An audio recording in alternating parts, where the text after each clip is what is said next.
Can you talk about how, like, we'll talk about Soulmates, your brand new upcoming TV show, and as well how the hipsters fit into that show, and maybe you can tell everyone the concept of the show and what characters they can expect to see. Like, give us a bit of an overview. Cool. Maybe. Yeah, right.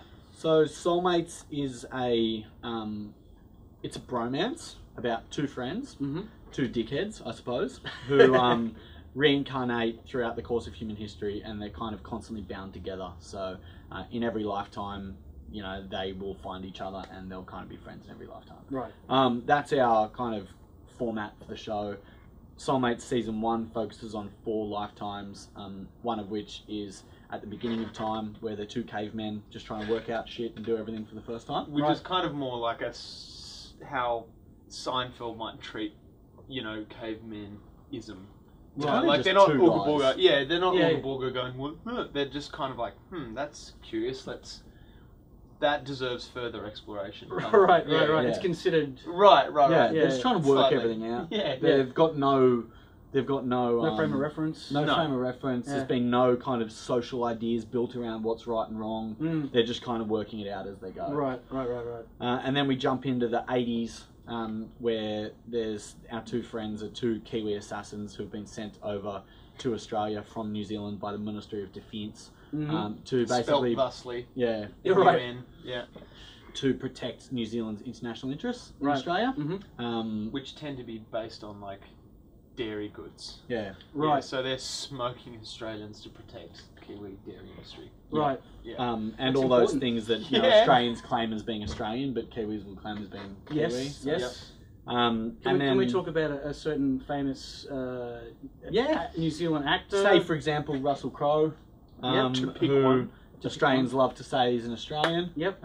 So one of the missions of these two Kiwi assassins is to try and convince a 9-year-old Russell Crowe and his family to move back to New Zealand so that he can finish his drama schooling in New Zealand, Right. where he will be claimed as a New Zealander Right. for the Right. rest of time. Yeah. Right.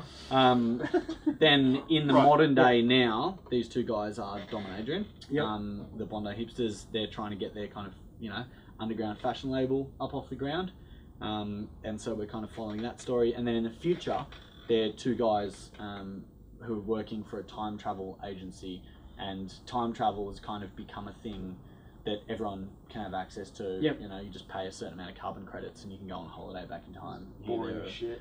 Yeah, Right. It's It's just just like, a thing. yeah. So they're two guys working at this time travel agency, and one of them gets a promotion, and they kind of got to deal with that. And so they're the 4 stories we focus on in this season. So the Bondi Hipsters play a role as one of those 4 stories. Yep. Where we kind of, when we pitched the show, kind of thought that we'd stumbled across an interesting character dynamic between Dom and Adrian in the way that their kind of relationship works.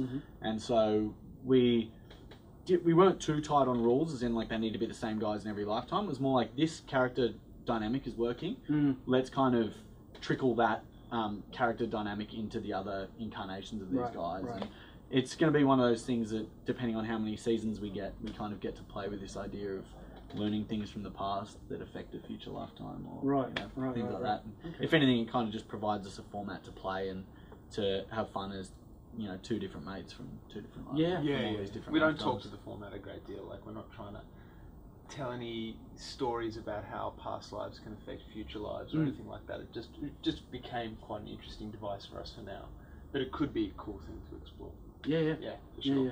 And have you thought ahead to a second series? And like, if you did a second series, would it be all the same characters back again, or do you think that there would be new additions? Or we're starting to play around with ideas and stuff, but I think we'll see how this one goes and what takes on. And one of the fun things about the way that we've been creating over the last few years is that by using the internet and putting things and, you know, chucking things out there and seeing, you know, you get a constant feedback from the audience and you can see what works and what doesn't. And we'll probably end up, you know, breaking up bits of this and putting sections online, and we'll see what goes, you know, how things go Might here even and there. And turn a couple of the stories into a film.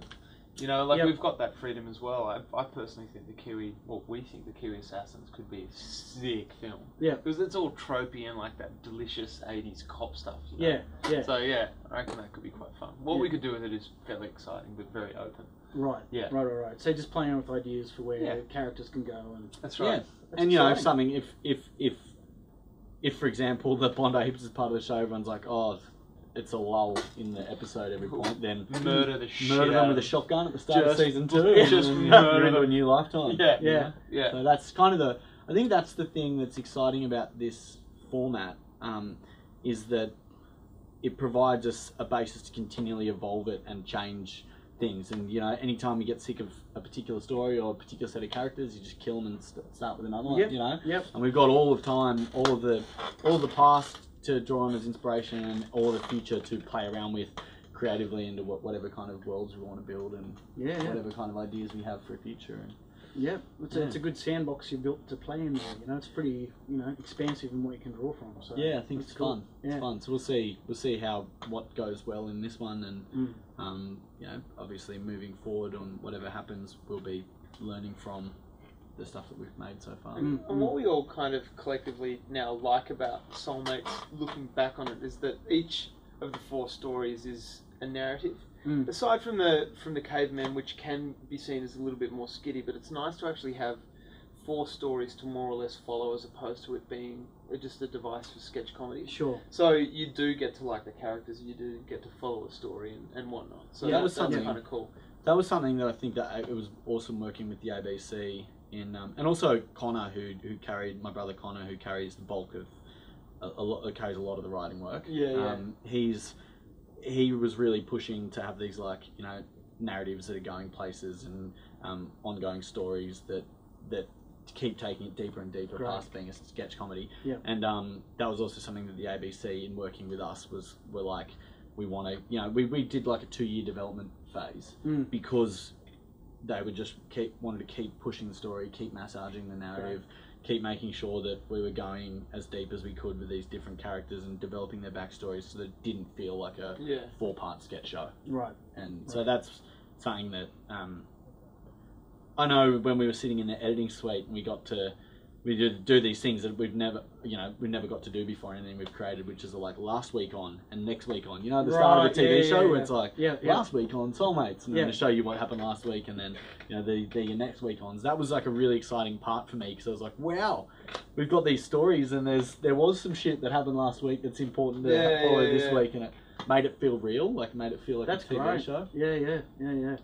I know you've said that, like, you know, if the hipsters don't work at some point, you kill them off. But I've got to say, there's something really appealing about thinking about those characters still being around at like 50 and still trying to just be cool. It'd be a bit like the Absolutely Fabulous, you know, that British TV series. They just always want to be cutting edge, even when they're way past it. Yeah, I can see them like running bush doofs and stuff like that when they're a little bit older. And yeah, that's true. Yeah. The funny thing is that we'll be growing up at the same time too, so we'll be getting more out of touch. So the things that we think them trying to be cool will actually be probably right on point, because we're not that. We realised that on our DJ tour a little bit too. It's like we go, people love this track. This is a sick track. Let's drop Snoop, drop it like it's hot, kind of thing. And then everyone's just like, kind of like, come on. All these like 19-year-olds are like, they just want to hear trap, like heavy fucking and we trap. play Pokemon and shit. And there are about 3 people who just lose their mind when we play Pokemon. Yeah. They just lose. They can't believe that they're hearing this, but it's 3 out of like 1,000. Yeah. What is it? Pokemon? Is it the theme song? What kind of Pokemon are you? That one. Right. Yeah. Wow. That's very specific. Yeah. Wow. So specific. Wow. Yeah. All right. Well, guys, we might wrap it up there. But thank you for coming in and telling us about your new show. Thank you for having me. And I will say that Soulmates is going to be on ABC2 starting Thursday, October 23 at 9:30 p.m. So make sure you tune in. It's going to be a 6-part series. Don't miss it. It's going to be amazing. So, guys, thank you. Thank you. Thank you for having us. Yeah. All right. Bye-bye.